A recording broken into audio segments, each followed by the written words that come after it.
tonight, sailing royalty upon us. Will Ryan and Sam Ellis, both back from, well, not back from Tokyo. Tokyo's finished, but someone's back here, one's not back. But first to you, Will. I think on behalf of everyone at the CYC and sailors throughout Australia, sincere congratulations, a magnificent performance. And has it sunk in yet? Thank you, Peter. I don't think it has. To be honest, I'm still looking forward to that next race. I kind of feel like there must be another regatta around the corner sometime soon. So the competitive side of me is still not satisfied, but no, it's been really, really cool to enjoy the last week. And the next step, I'm sure, is to get back to Australia and to share it with some family and friends there, which I'm really looking forward to. So it's wonderful. A silver medal 5 years ago, and now Olympic gold medalist. Something that no one can take that away from you, and it must be a wonderful thrill for you. Yes, certainly. I think since I was kind of sold on the Olympic dream by Victor 12, 13 years ago now, he'd always talked about that if you worked really hard, that one day you could be an Olympic champion. And I thought it was just a nice kind of cliche saying that he had. And I just enjoyed the process and hang out with my friends and meeting lots of people and doing what I love doing. But yeah, to be sitting here now with 2 Olympic medals, yeah, just to say it out loud then for the first time, I think it feels pretty cool. And certainly not anything that I ever really expected that I could go out and achieve, that's for sure. Well, you've come through the CYCA Youth Sailing Academy. I think everyone at the club from the Commodore now are justifiably proud of your efforts. So sincere congratulations. But I'll now move on to Sam. Now, Sam, you've got a very exotic title. You also came through the Youth Sailing Academy. You're the Applied Technology and Performance Service Lead for the Australian sailing team. Talk us through that. What's that mean? Hi, Peter. Thanks for having me. Yeah.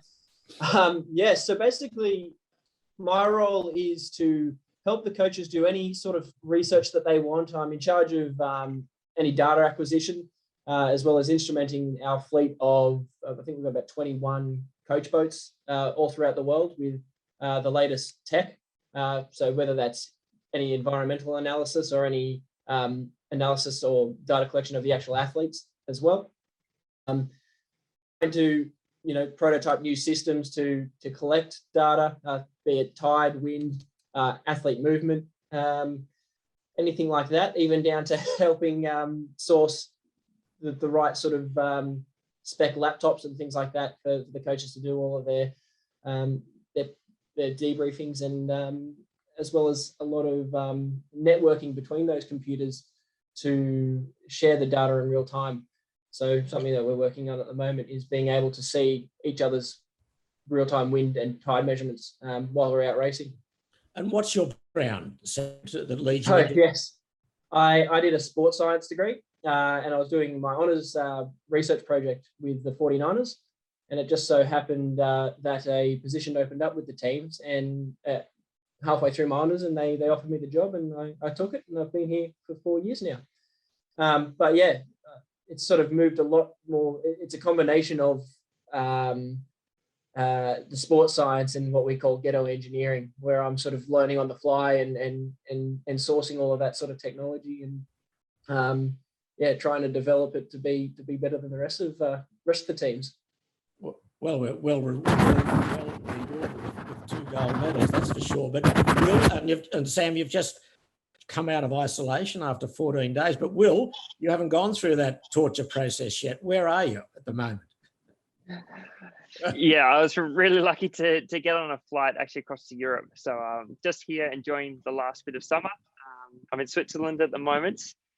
I've already done 2 of the 2-week quarantine blocks, so I'm not in a rush to do a 3rd one. So I'm just trying to defer it a little bit at the moment if I can. Right.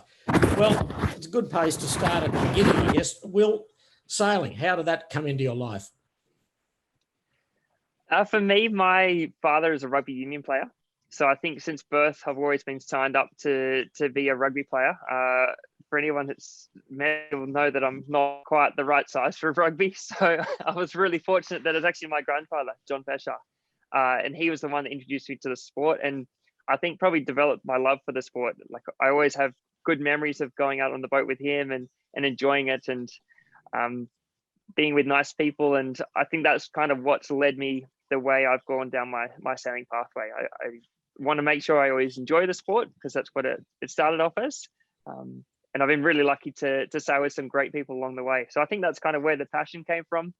But it wasn't really until I was about 14 that I really started to see what racing on a sailboat was like. And our parents bought the four of us a $200 wooden sabo from the local sailing club when we moved to Lake Macquarie. And we were allowed to sail off the jetty. We couldn't go more than about 100 meters, but that was kind of where it began. And I think got some great memories of the four of us kind of figuring out how it all worked back then. But where did you do your early sailing with your grandfather? Whereabouts was that? So my grandfather's based out of Newcastle, and the boat was kept at Lake Macquarie Yacht Club. So that's kind of where all my early memories start from. And that was where I did my first racing in a flying ant with Mark Langford many, many years later. Right. Well, Sam, for you, you've got a pretty impressive CV as well in the yachting game. Where did you begin your sailing? Yeah, my father introduced me. He bought me a sabo, much like Will, and pushed me out of Gossett Sailing Club when I was about 4 or 5 years old. Went up during doing the normal sort of sabo to flying 11s, 29ers. Then I think by about 15, I was too big for that. So actually went across to the YSA and started doing the development match racing squad, which was just perfect for me because I was a pretty big kid. And, you know, I got to sail with a lot of my mates who were doing it as well. And then just sort of stuck with that, went through the advanced squad and went on to represent CYC at a number of regattas throughout the years, I think between 2010 and 2018. So then did a lot of 18-foot skiff sailing. And then, just as I was going through university, moved across into this. Right. And Will, how did the Olympic path start for you? I see that you were runner-up in the 29er Worlds in 2008, but how did you drift into the Olympic pathway? The Olympic pathway is probably something that took a little while for me. I was much more interested in doing yacht sailing and kind of racing on the Sydney East Coast and all the big races like the Sydney to Hobart and things. But when I joined the Youth Sailing Academy, Jenny Bonnicher was running it at the time, and she kind of showed me the bigger picture of what was possible in the sport, and it was a Youth Sailing Academy that kind of opened those opportunities to get overseas. So my first event to compete in was the Governor's Cup over in Balboa, and I think that kind of gave me the taste of the international competition and the chance to travel and enjoy doing what I do and compete on that international stage. So that probably laid the foundation to the Olympic pathway, and it wasn't until I met Victor Kovalenko at the Middle Harbour Yacht Club a few years later, and he really kind of put me on the pathway into the 470 particular. It suits my body shape. It probably took me a little bit longer to figure out how to sail it well than I'd hoped, but it kind of grew from there. But were you in a squad, and then you obviously joined up with Matt for the games in Rio, but where were you before that? How did you? Were you part of a squad that just went along as like a training partner, or how did you build into the actual front row team? Yeah, in 2009, I had some university exams coming up around middle of the year. And it was just before that a friend, Sam Kibble, had asked if I wanted to come to Europe and do some racing over there instead. So it was either that or the uni exam. So I said yes to going sailing with him. And we traveled across to Europe and got a real taste of some very, very cold locations in Kiel and Medemblik. But despite that, I kind of really enjoyed sailing with him. So Sam Kibble was a Melbourne-based 470 sailor with some experience, and we had a chance to be training partners to Matt and to Malcolm in their successful London campaign. And that was a lot about, I guess, the enjoyment factor of it. The challenges of an Olympic campaign. We spent plenty of nights sleeping in cars and putting pieces of bread into our pasta dishes, pretending it was chicken because we had no money. So there was certainly some stories along the way to get there, but that kind of gave me that experience that I needed in those couple of years to then make that transition to sail with Matt for that Rio campaign. So a hard grind throughout Europe and, living on the bones, as you say, sleeping in cars. It takes a lot of dedication, doesn't it? I think it does. And that's kind of what an Olympic campaign is. It's kind of the university of life. You get it in a compressed version. You get really thrown in the deep end once you kind of leave that Sydney airport and your parents drop you off and say good luck.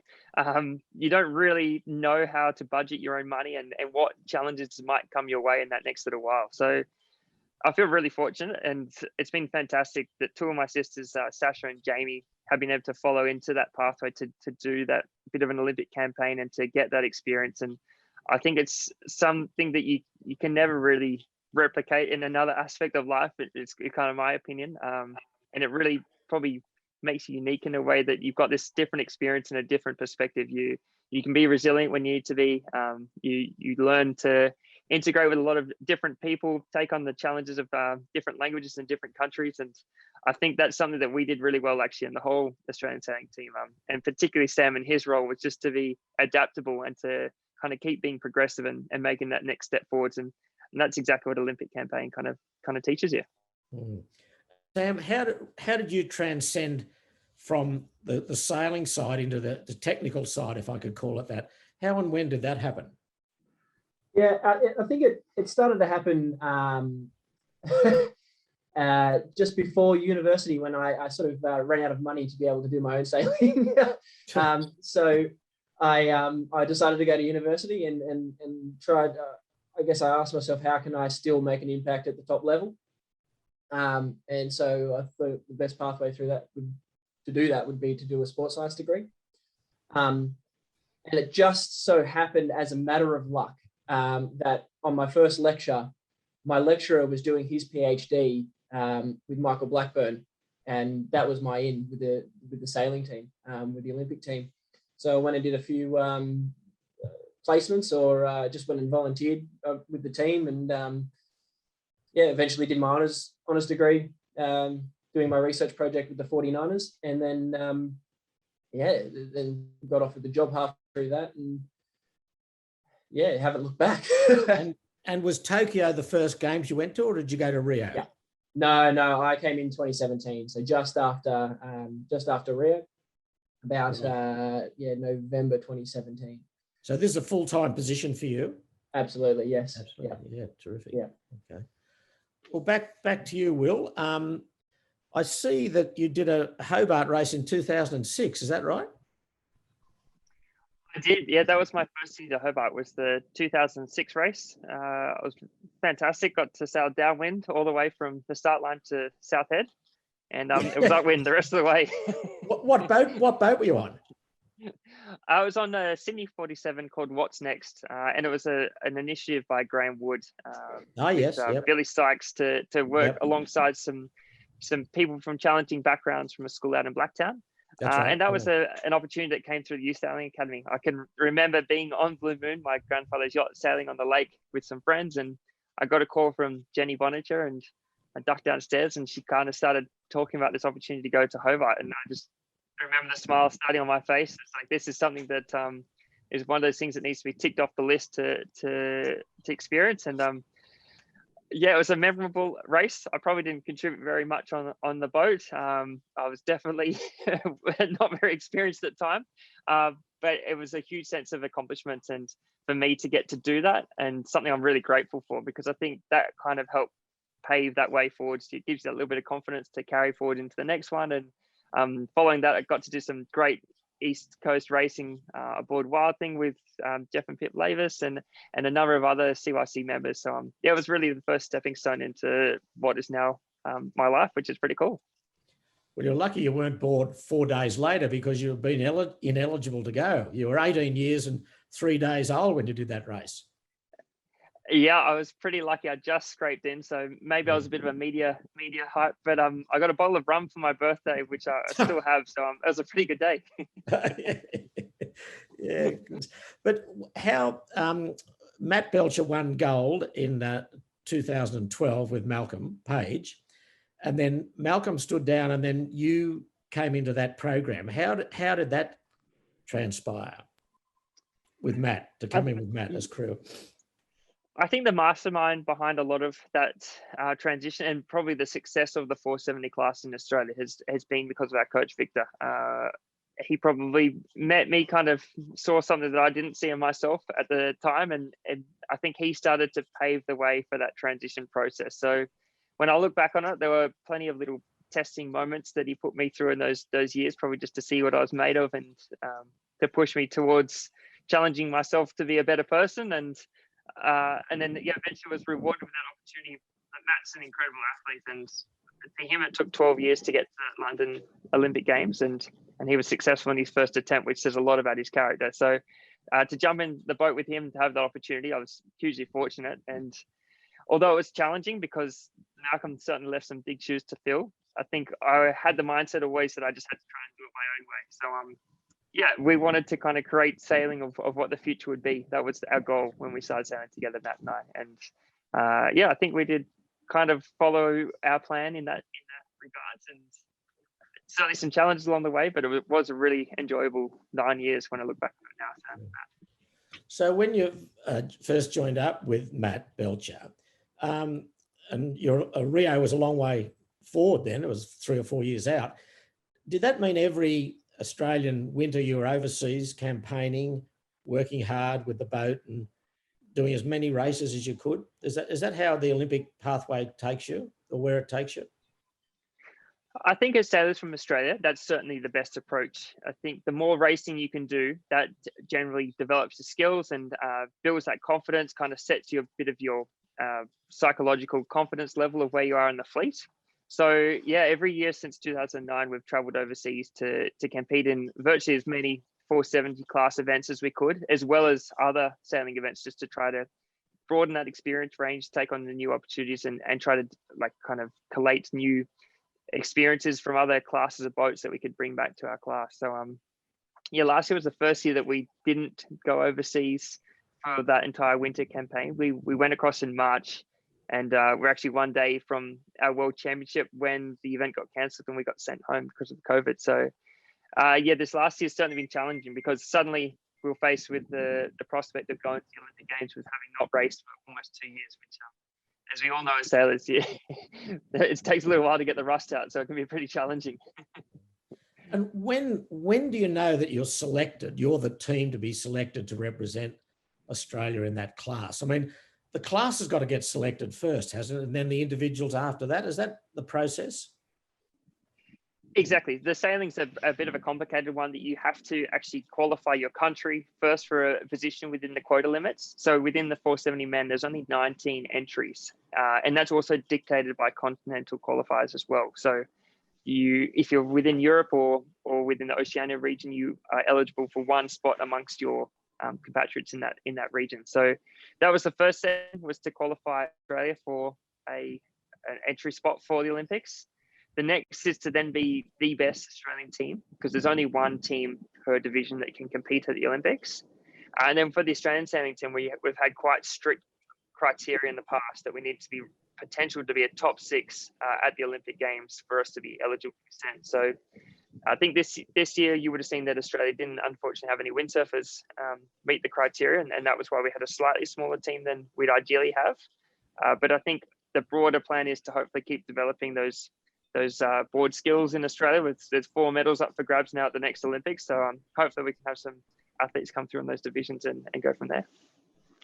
And so more recently for you, in the lead up to the games and the athletes are training overseas in various regattas, are you coordinating that from the data that you're getting from coaches or from the team? How does that all work for you? Yeah, absolutely. So basically, I've tried to set up all of the coach boats. So as soon as they've turned them on, we're logging their environmental data, and that's just feeding it back to me, and I get that in real time. In terms of racing performance analysis, we do try to use as much as the in-house tracking that the regatta does provide, and we can extract a lot of metrics from that. And basically just try to look for any potential shortfalls or things that we've or oversights in our performance, and then from anywhere in the world, I can be providing performance analysis in real time to the coaches. For example, at when the fast boat worlds were in Auckland for the 49ers, the FXs and the NACRAs, we had what we called the War Room back in Brookvale in Sydney. And that was me and the rest of my team, in Paul Darman and Damien Carter and Andrea Lecty. We were just watching the tracking in real time, looking at different metrics and just feeding that back to the coaches in between races. So we could look at things like oscillating or persistent shifts, what was happening on each of the race courses, who was gaining on what legs and essentially why, and just things that the coaches might not be able to see, big picture, bird's eye view, that we can easily look at when we're looking at the tracking. So that means at night for the debrief, it's a very solid, concrete debrief for all the crews. Yeah, we can provide as much as the tracking data as the coaches want. We try to make it as specific as possible. So for class to class, instead of it just being a generic report that we send out, we do talk to the coaches before each regatta and try to understand. Let's say this boat might be sort of flailing a little bit in this certain area of their performance. So we can really hone into those intricate details of that, and then provide them specific reports based on that attention direction. Will, I'll lead now into the Rio Games, and you ended up with silver, which is a pretty good effort. What was the lead up like to those games? What was it like sailing in Rio? Rio was hugely unique. It's probably the best way to summarize. Also had a few challenges. The day before our Olympic Games in Brazil, they were still building the ramp to put the boats into the water. So it was a challenging time in the world of our sport, because we put so much time and effort, and as kind of Sam touched on, there's a lot behind the scenes that goes into these events, and you're only there for 5 days to perform at your best level. So when there's little things like that you couldn't control, Rio certainly presented some challenges. We very quickly learned that mañana didn't mean tomorrow; it just meant not today. So that was kind of the approach you had to take in Brazil, and be open and flexible. So we were probably in pretty good shape going into that Rio Olympics. We managed to travel there a lot. Very challenging logistics-wise for the broader team, but our Federation of Australian Sailing Team did a great job to get us great accommodation and be as prepared as we could. The first day of the racing there was conditions that we'd never seen before. And I think that kind of summarizes what the week was like. But the team as a whole did really, really well. And I think it was a very enjoyable Olympics in many respects, because it was just such a pretty amphitheater for us to race in. And that was probably the coolest aspect of that Olympics, I guess. But after that, well, at the time was 4 years to go to Tokyo. What was the thought between you and Matt, that obviously keep going, spend year after year away, training hard and give it a real shot for Tokyo? Was that an easy decision, or was that a decision you had to mull over for some period of time? I think going into Rio, I'd certainly made up my mind that this was going to be it. It'd been a pretty tough journey just to get to that Rio Olympics. For me, the physical requirements of the boat were really strict too. I had to be really quite skinny and light. I was probably 67, 68 kilograms by the time that Rio Olympics came around, and I'm 193 centimeters tall, or almost 6'4". So for me to be that skinny was taking a toll on the body.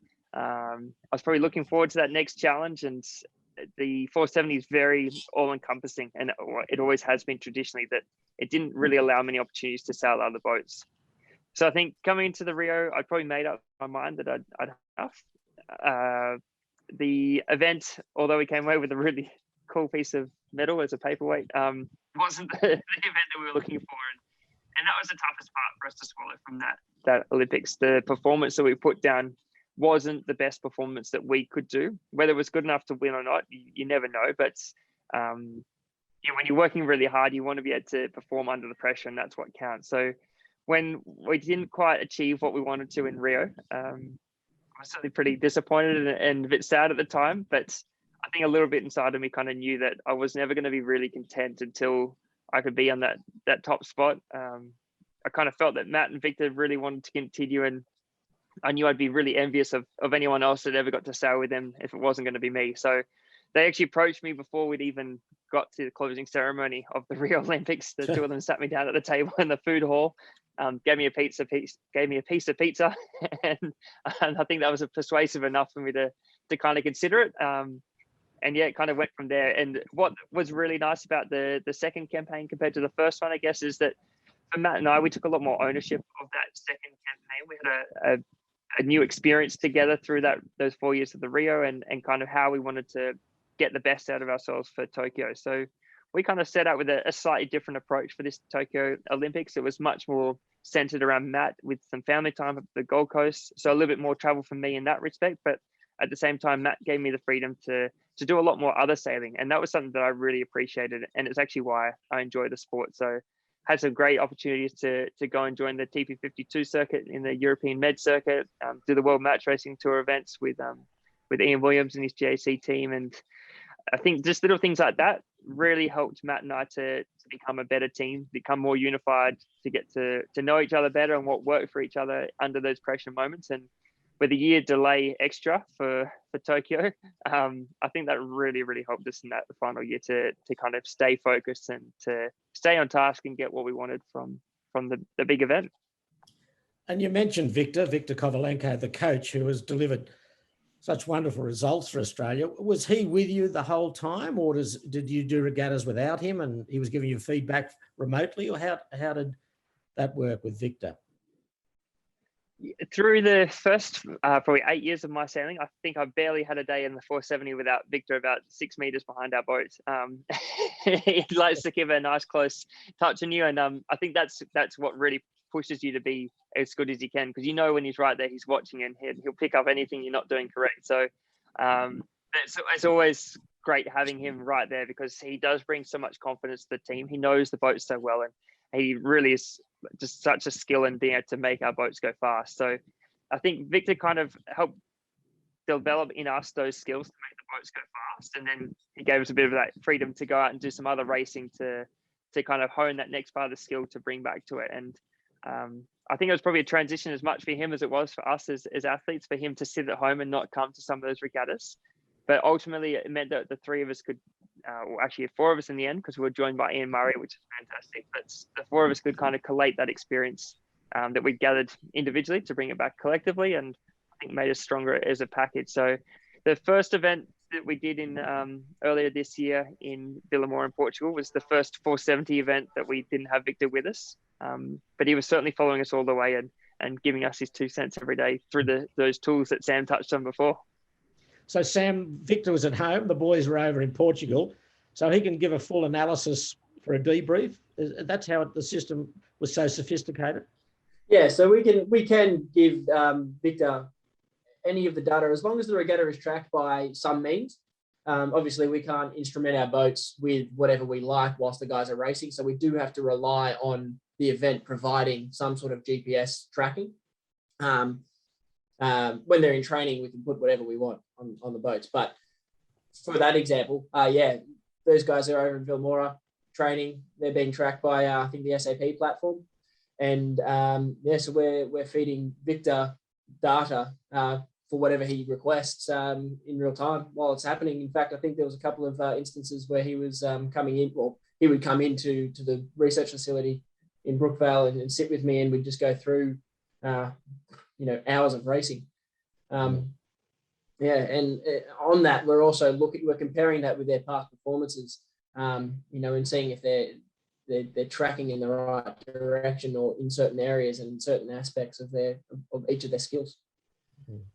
And Will, did you have a training partner leading up to Tokyo, or were you mostly on your own for the overseas regattas? Could Australia have 2 boats in the regattas overseas? It's been a little bit more of a challenging campaign, this one through to Tokyo, because unfortunately the men's 470 class division is the end of the road for that division. I think it was kind of favoured instead towards the offshore and some extra board sports. So when that transition happened, it probably meant that we had less people to sail alongside. But we were fortunate that in the early part of this campaign, we did have some great training partners from Sydney, and the girls team also started to appear later on in the circuit. So as I touched on earlier, my sisters used to sail in the 470, so that kept us busy in the early days. And then we've had a couple of other boys from Sydney, the Crawford brothers and others that have come through that kind of kept us on our toes. But ultimately we were always looking to overseas competition, because as we said before, we knew that they would be the ones that would be on the starting line with at the Olympics, and that's kind of what it's all about. There's a saying that kind of says that you trade in all your world championship wins for that one Olympics, and yeah, I'd have to say it's probably a pretty true statement. It's all about that 1 week at the end. Yeah. And how far out from Tokyo did you know that you were the selected 470 team? For the Japan Olympics, because of the year delay, we actually were the very first Australian Olympic team athletes selected. And that was, I believe, in September of 2019. So almost 500 days out from the Olympics. Right. Myself, Matt, and Matt Wen and the later all were selected. Right. Okay. And when you heard that Tokyo had been postponed, what did that do for your psyche? Go harder, keep going, and hopefully they'd be held in 2021? Yeah, that was a pretty tricky one. As I touched on before, we were actually over in Palma a day out from our World Championships when the whole Corona thing began. I left Europe with all of my stuff here, saying that I'd be back in 6 weeks. So I was a little bit optimistic in that regard. When I returned home, my sister Jamie, who campaigned in the 49 FX for this last Olympics, she also got home at a similar time. So for the two of us, we kind of were able to kind of, I guess, leverage off each other to keep the motivation high and to stay focused and not think about the possibility of the Olympics being on, because that was a really scary thought, particularly when you put so much time towards it. Yeah, it's for sure some tough days, but I guess you kind of look to refocus in a new direction, and that's the skill set that I talked about earlier that I guess we get from our family and the people around us, but ultimately it's what the sport brings out of you as well, is to look for the new challenge. And for me, it ended up being surf ski kayaking with some friends on Lake Macquarie that really kept me fit and kept me motivated to get up early every day. But yeah, each day we have a big support network within the Australian sailing team that's like a big family, as we do in the whole sailing community, and people were always sending us messages, checking in on us and kind of getting us out for little sails, and that kind of kept us moving forwards, I think.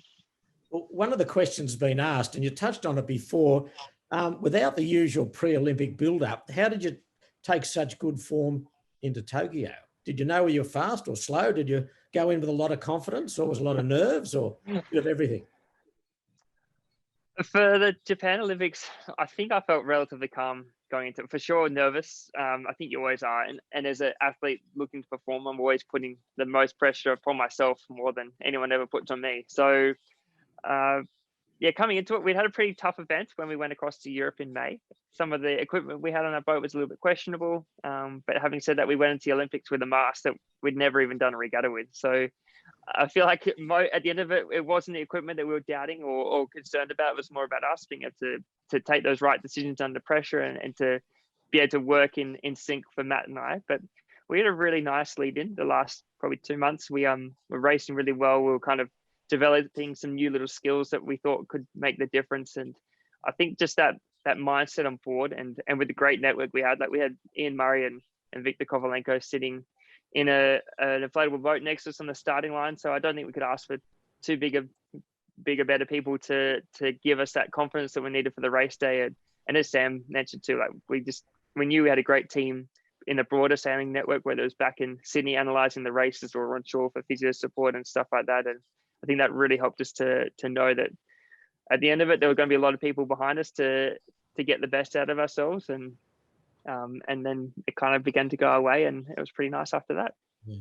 And Sam, have you got, or did you have any intelligence on the opposition at all, or? Not really, because everything wasn't really tracked. Whilst in that coronavirus period, I guess you could say, a lot of the training was done just off the record and so to speak, and for the events that were held, they weren't tracked. So we did lose touch a bit with what was happening overseas.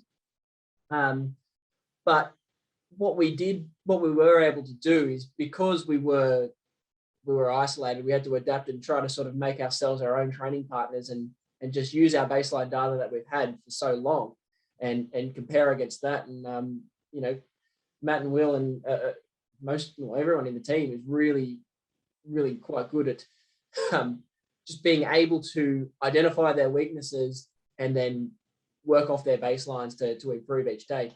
Yeah, and I think obviously that's what makes them Olympians. That's what makes them. And best. what trackers did you have on the boats at the Olympics? Were you allowed to put any artificial trackers on or anything like that, or was it just visual? No. So during the Olympics, we weren't allowed to touch the boats whatsoever, apart from obviously just the supplied equipment or anything that was measured in. In terms of technology, we wouldn't put anything on any of our boats.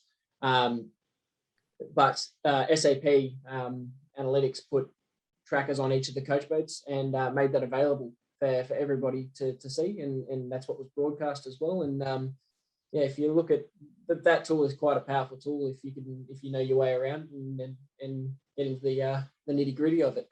Yeah. So yeah, for the Olympic Games, we had again that war room with, I think we had about 7 or 8 people back in Sydney helping me analyze in real time. And if we had any sort of we had Richard Slater there as well as our rules advisor, and he was in the container sitting next to me in an Ashima. And you know, if we thought that there was, because we can't communicate with the guys out in the water, we had the video stream going, we had the tracking going. If we thought there was any sort of inkling of even, you know, a rules breach, we had guys back in Sydney scraping the data from SAP to the video stream, sending that to Richard, and he's already collating what could be, you know, a case in the jury room, as well as another group of people trying to analyze each of the Australian boats' performance relative to the fleet and feed that data to the coaches for their debriefs at each of the days. The Olympics was a little bit unique in that the coaches weren't allowed any technology. It was the first time it's happened. They actually banned all technology on the coach boats. They couldn't have their mobile phones with them. They couldn't have any of the wind gear that we'd taken over, or any of the environmental analysis. And that was just a blanket rule for everybody. So it made it really important for those guys to be collating those reports to give to the coaches and just really streamline that, you know, that workflow between the data and being able to relay it to the athletes in a timely manner. Yeah, there's a lot goes on behind the scenes, that's for sure. Now, we'll just talk about the boats. When did you get the actual boats, and what equipment of your own could you put on, if any? The 470 class is a one design rule. So you can actually manufacture your own boats. You can choose the mast you want, the sails we design ourselves, the foils and rudders we construct out of the materials that are defined by the rule, but where there's a lot of scope for us to develop equipment. And that's one of the challenges, because you can go down plenty of rabbit holes in the wrong direction as well as the right direction. So for us, the boat is manufactured in Hamburg, in Germany. The masts come from a team in the UK. The sails were manufactured in Japan. The foils were built in Sydney by Mark Thorpe. And then, yeah, I guess I can credit my mum for building me. So. And your dad. Oh, yeah. He was probably there. So can you change between races? I mean, can you do a sail recut or anything like that?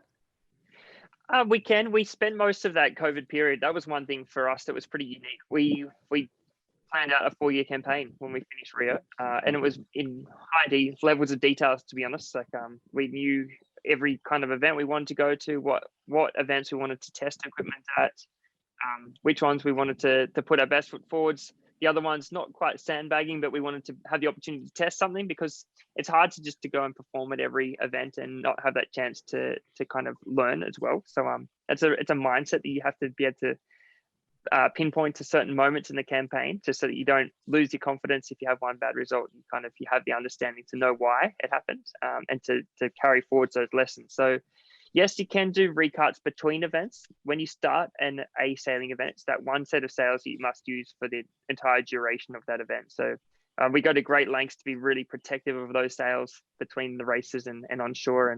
And we were really fortunate to kind of maybe not stumble, but be led along a nice path towards a more durable material for our jib. And that was something that we kept secret for almost 5 years, right up until the day of the Olympics, when we pulled it out of the bag. And I think that kind of helped our jib to be in a bit better condition than others. The sail models are all unique. The mainsail, jib and spinnakers are all been refined over the years by us as a team. And we've had a lot of people involved in that process. So yeah, I guess hopefully that answers your kind of question of how we gather our boat together. But having said that, like, it was really unusual for us to get to the Olympics with only probably 15 days of sailing time in that boat, and just to kind of trust that it was going to be the right one. The masts, yeah, we hadn't seen them for over 2.5 years. They'd been sitting in Japan waiting for us. And then the sails, yeah, we picked up at the event on that particular week. So, wow. So going to the medal race, you had to really stub your toe to lose. That must have been a sort of a relaxing day, and then you're very conservative off the start line, and I think took all the sterns, and then you ended up winning. I mean, that must have been a real victory lap for you. it was very special. I probably had more pressure on myself that day than I did on some of the other days of racing, in all honesty. I'm a super competitive person, as my three sisters will tell you. I don't like losing. So I kind of wanted to go out there and finish that last race in the way that Matt and I knew how to. We knew it would be the last race of not only that Olympics, but the last 470s men's race probably forever. So yeah, we didn't want to go out just kind of cruising around the course. We had spoken about it beforehand that we'd be conservative at the start, but after that we were going to be allowed to race the way we could. So that was a really cool day, and to have all those people on the wall waving as we finished, and bring to a close what's been an amazing journey for us as a team, and like for Matt's over 20 years in that class. For me, it's 12 years, and there's just so many people and our family members and friends that put so much into getting us to that moment, that I think it's just satisfying that it could be a reward for them as much as it is for us. And yeah, I think that's what makes it really, really special, that last day. Yeah. Well, I think for all of us that were watching, and I'm sure there were thousands watching that medal race, we could relax. We didn't have to, there was no real tension. But I want to take you now to a technique of pumping. I guess you'd call it pumping. Talk us through that. When did that come into the sailing equation? Because when we were all growing up, in the lighter weather, you had to sit still and keep the boat still, and it's none of that. So who developed that? So for the 470 class and the fin class, we both have an O flag that's displayed on the start boat or at various corners of the racetrack at marks. And that can allow us to do this pumping motion. And for us, it's anything above 8 knots. And I think for the fins, it's above 12 knots downwind. It's a bit of a development on the same technique that's used by the windsurfers, and it's to fan the leeches of the sails. I've read plenty of things, comments online of people saying how it's not sailing and things like that. And like, I'm a purist, and I probably I agree in some respects, because I love like the nuances of playing with the wind and the tools you have. But at the same time, it's really changed the 470 to be a more enjoyable boat, but also just the racing is so dynamic now, so physically intense. Like the Will Ryan that started sailing these boats 10 years ago, I think he'd survive about half of one day. It's really pushed me to get the best out of myself, and I now look at Ironman athletes and World Tour teams from the Tour de France as my inspiration of how I can be fit enough to sail the 470, which is something that kind of doesn't go with what sailing used to be. There used to be that saying that the shape of speed is round. The more beers you drink in the bar, the faster you go on the racetrack the next day. So the 470 rule, that particular rule is a development from, I think, the 2008 Olympics. But that pumping stuff was probably something that Matt and I really pushed through that 2013 period into the Rio quad. And then a younger Spanish team have really been the leaders in this last Tokyo quad to downwind on that too. And for us, that movement, I can assure you, it takes a lot of energy. Like, my heart rate is up in the 190 or so, and my calorie count is, a big day on the bike. But it really only makes the boat go about 0.2 to 0.3 faster upwind at various stages. But you can catch those extra little bit of waves. You can use it to reposition the boat into like a higher slow mode or a lower fast groove around the racetrack. And then downwind, it gives you the ability to catch more and more waves. So it's just a push from that one pump per wave into being a really dynamic boat. And it's changed the type of equipment we've used, and really pushed us as sailors. And it actually is a really cool way to sail the boat around the course, I must say. And Will, is there a cutoff wind speed when it doesn't become effective? It gets fresher and fresher. I mean, up to sort of 14 knots, you're still doing it, or above that? What happens then? Yeah, I guess it's a little bit like a stall kind of concept that you might have on a plane or whatever. There's a point where it starts to slow you down because you are moving things through the water too quick or creating extra drag. But I think Matt and I as a team, we've managed to push that technique further up the range, which has really given us an advantage in a lot of events over the years. Yeah, as I said, it kind of comes with being able to be more physical. So I'm certainly a little bit heavier than I was in that Rio campaign, a lot stronger. And yeah, I think, as I said before, I'm a pretty fierce competitor too. So if we're in a position that we're not happy with, then I'm more than easily motivated to put that extra energy in to try to get us back on the front line. But probably 18 knots is probably about the upwind limit of that unhooked pumping style where you saw before. You can do a bit of like a hip movement, which helps to depower the mast above that, particularly in large waves, which can help. But it's downwind that really is that's been developed largely of this last quadrennial, and yeah, you can do that through the full wind range, and yeah, it certainly helps us to build some speed on some big waves at times. We've hit 22 or 23 knots in the 470, which when you look at the design, it doesn't look like it should go that quick, and it's pretty scary in that little small boat. Yeah. Well, Matt Belcher will go down as our most successful sailor. How was he as a helmsman, a skipper? You obviously got on well. You would have couldn't have had any fights out there. I mean, he's must be marvelous talent, wonderful to sail with. Yeah, I'm happy to be the most successful passenger, if I'll take that title. But yeah, no, for sure. It was a great relationship that we had with Matt. I guess in some respects, you have to be professional. It has to be a business type relationship to be able to challenge each other in the way that you can and still draw the most out of each other. I think if you're too close of a friendship, it can be hard to put into that. And I'm sure we all know that from being in relationships in our lives.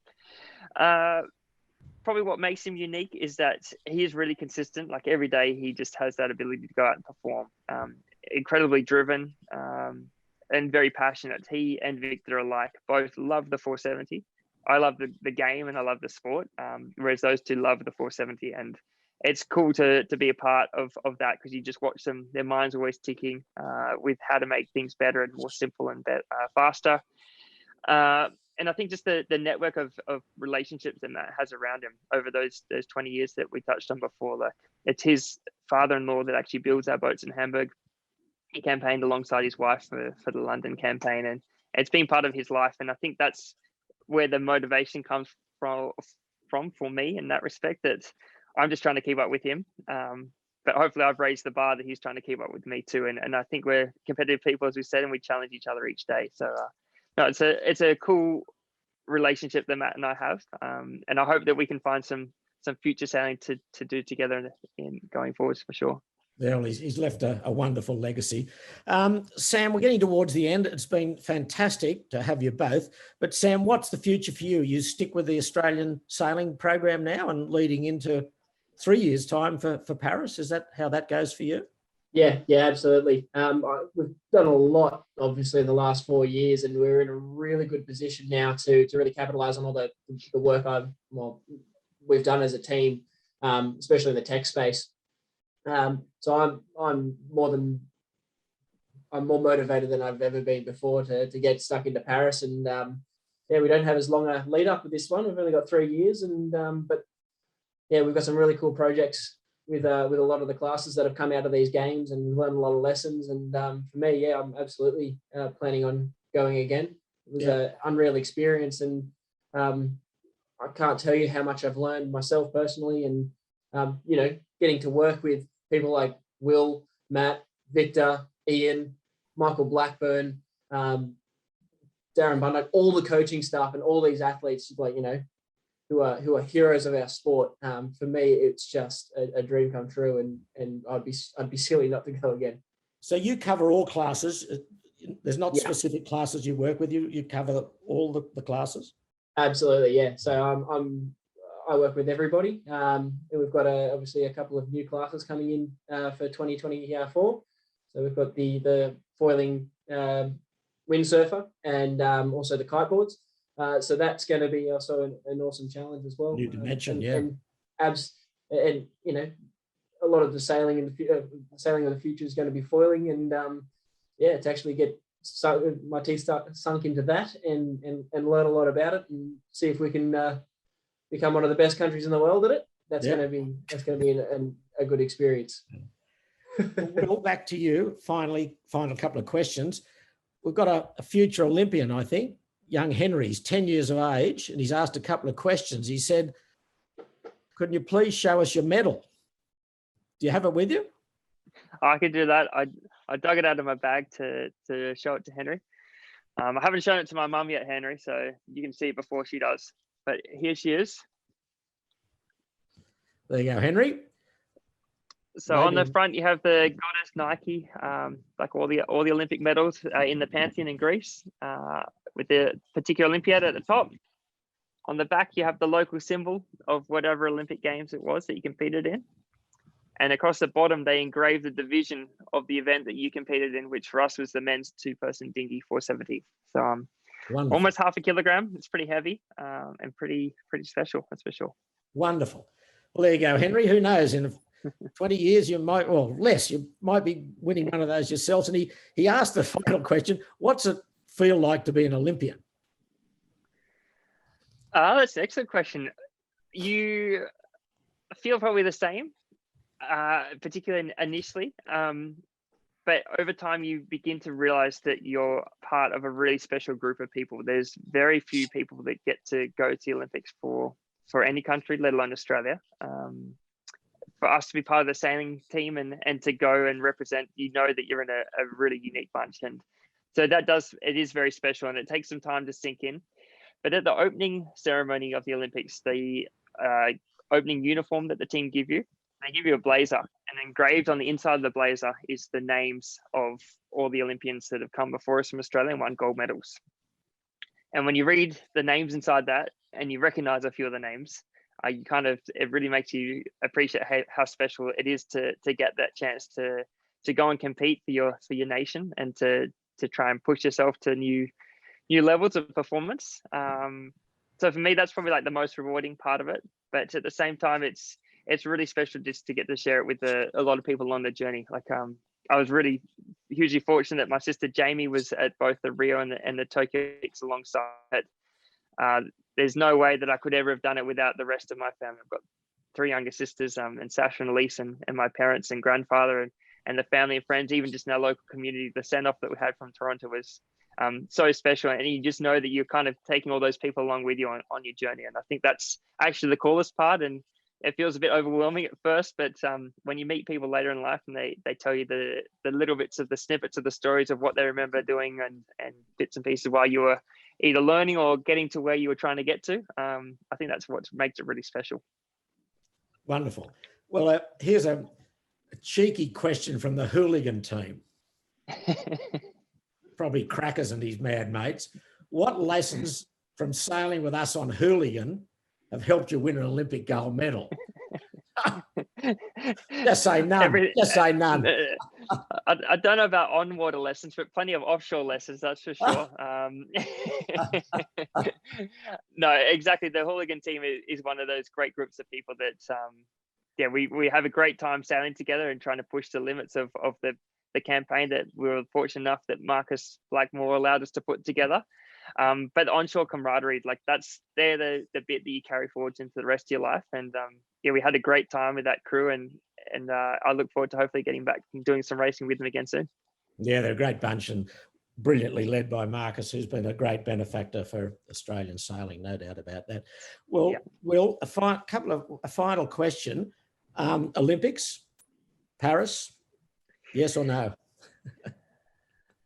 I like Paris. Dan touched on it, 2 years now to the next campaign, which means 2 years to the countries have to be selected.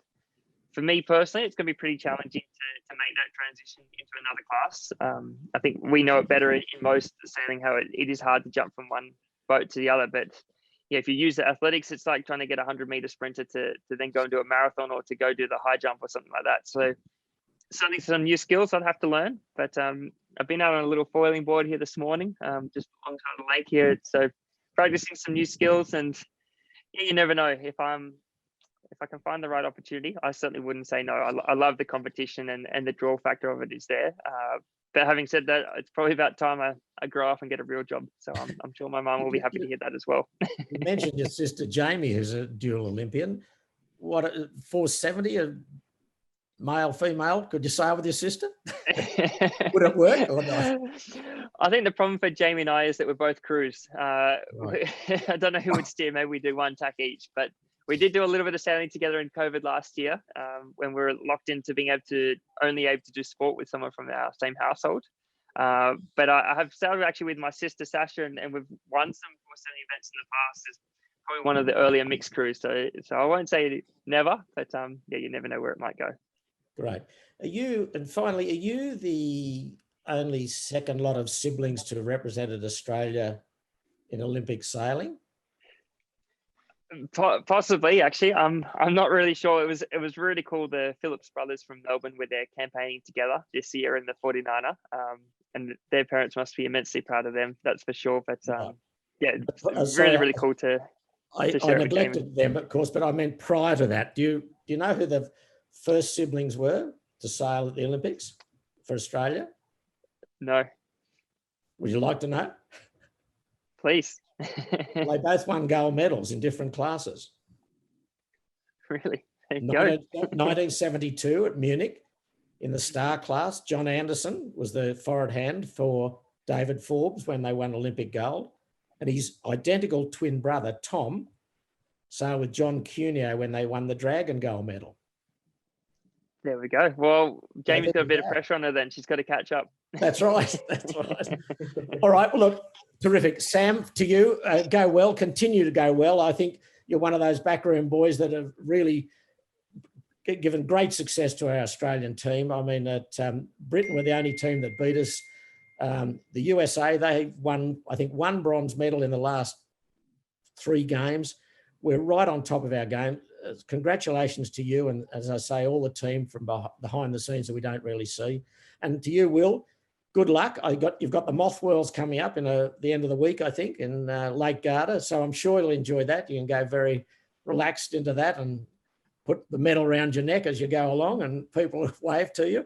But sincerely, on behalf of everyone in Australian sailing, congratulations, and specifically all those from the CYC. We're very proud of you, and we look forward when we see you back in Australia to come down, and we'll have a beer or 3 at the CYC. So to both of you, thank you very much. Congratulations on your success, and go well, and every best wish for the future.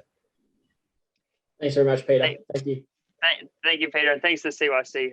As Sam and I both said, the Youth Sailing Academy played a huge part in both of us where we got to today. So yeah, it's a fantastic program, and look forward to seeing it continue for many years to come. And certainly I'll be taking you up on that beer when I get back to Sydney, Peter. Good on you. All right, all the best. Cheers. Good luck. Thanks. Thanks, Sam. Thanks, guys. Thanks, guys.